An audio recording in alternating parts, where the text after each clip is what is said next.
Включается программный автомат аппаратуры опытного поля. Сброс!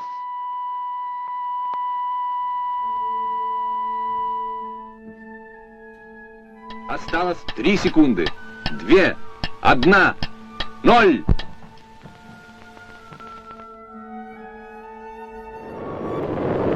Через несколько секунд после взрыва диаметр пылевого столба составлял около 10 километров.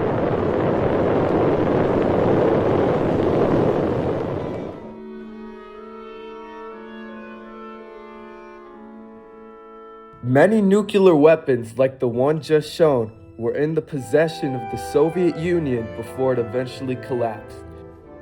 They were stored in the newly created countries of Russia, Ukraine, Belarus, and Kazakhstan. The 1992 Lisbon Protocol, which solidified the post-Soviet states' commitment to granting Russia their nuclear arsenal, was a total backfire because it stripped smaller nations of their only real protection and gave Russia a nuclear monopoly. It forced other nations such as Ukraine to also reform their strategies.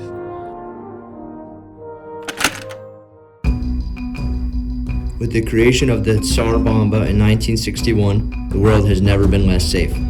The power of the Tsar Bomba was 1,570 times stronger than both of the bombs dropped on Hiroshima and Nagasaki. Throughout the height of the Cold War, the risk of a nuclear war breaking out was at an all-time high. Due to the pressure of the war, the Soviets continued to spend the nation's money on an armed race. This led to an economic stagnation and a drop in income and oil prices. The president of the USSR at the time was Mikhail Gorbachev, and he was becoming increasingly unpopular.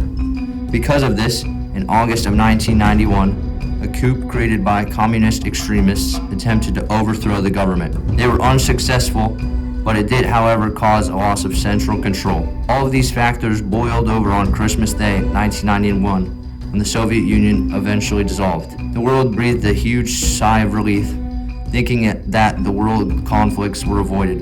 Unfortunately, that period of relief did not last very long.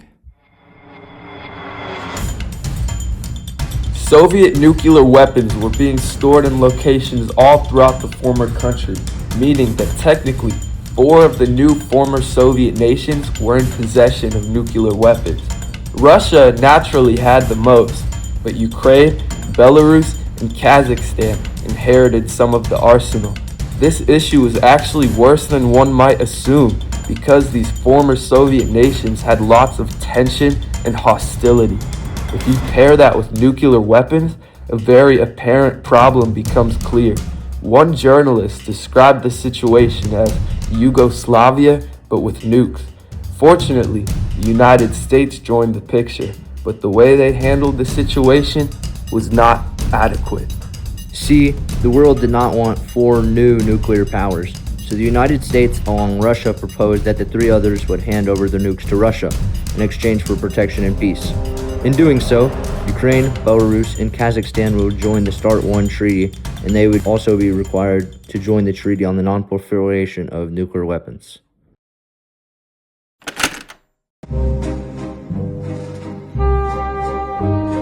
On May 23, 1992, 5 parties met in Lisbon, Portugal to officially sign the Lisbon Protocol. The USA's Secretary of State at the time, James Baker III, oversaw and signed this treaty on behalf of America. The signee for Russia was the Minister of Foreign Affairs, Andrei Kozyrev. For Ukraine, it was their Minister of Foreign Affairs, Anatoly Zlenko. On behalf of Belarus, it was Pyotr Kravchenko. And finally, for Kazakhstan, it was Tulagin Zukiev. The treaty was made in 5 copies, each in all of the nation's languages, and each were all equally authentic. The treaty essentially granted the countries that were giving up their nukes protection from Russia in the event of an invasion. The Lisbon Protocol itself was composed of 6 different articles, each clarifying exactly how the treaty was going to work. Although the representatives of the nation signed the deal in May of 1992, it did not actually take effect until December 5th, 1994, almost 2 years later.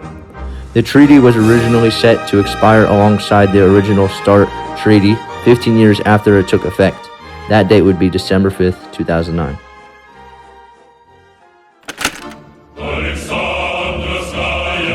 Right after the Lisbon Protocol was signed, Ukraine, Belarus, and Kazakhstan became formal signatories to the START 1 treaty, as well alongside the US, Russia, and many other nations across the world. The START 1 treaty is what made the request to conceal all weapons to Russia, yet without the Lisbon Protocol, the commitment wouldn't have been solidified, as the Lisbon Protocol amended the START 1 treaty. This action also began the rapid reduction of nuclear weapons on the territories of the former Soviet republics. This was a significant step in post-Cold War stability. There were both positive and negative consequences to the Lisbon Protocol signing. The positive consequences being that it solidified all of the former Soviet nations' commitments to being independent sovereign states.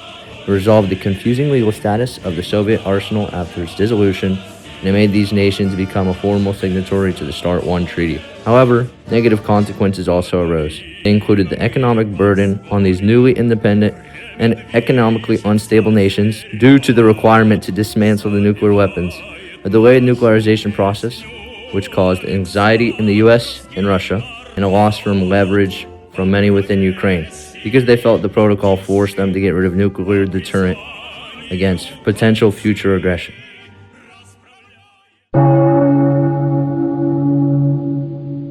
Ukraine had a reasonable suspicion that future aggression was coming.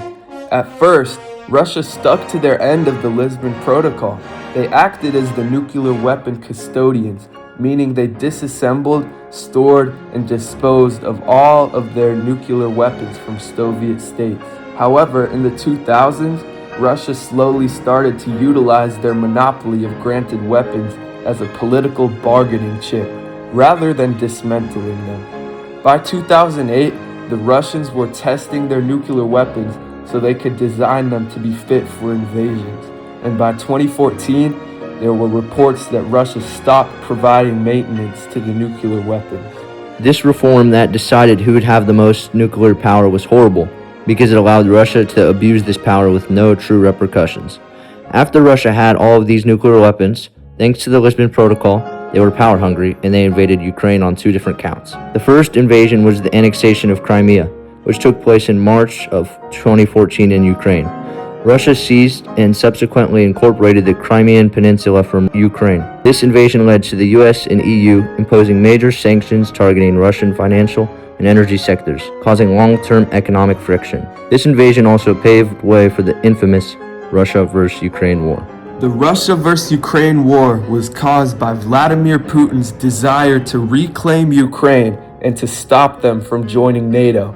The Lisbon Protocol should have prevented events like this from happening in the first place, but instead, it allowed for Russia to act on their warmongering tendencies without fear of a nuclear response. This war is still ongoing as of 2026, and it has caused global food insecurity because agricultural production and exports were heavily disrupted. And it has also increased global poverty levels and had immense long-term environmental damage on European land. It has also led to the death or injury of over 2 million people. This war caused one of the largest refugee crises in Europe since World War II, with over 14 million people forced to leave their homes. In the end, the Lisbon Protocol was a major mistake that backfired on the world. By taking away the only real protection smaller nations had and giving Russia a total nuclear monopoly, we basically gave a bully the power to do whatever it wants. To fix this mess, we need a complete reformation of global security. We have to stop trusting pinky promises and start building a system where superpowers are actually forced to keep their word. The protocol guaranteed that the newly independent states transferred the nuclear arsenal to Russia, preventing the emergence of new nuclear powers. The Lisbon Protocol is one of the major factors that ultimately caused the devastating Russia versus Ukraine war, and this war is still impacting us today.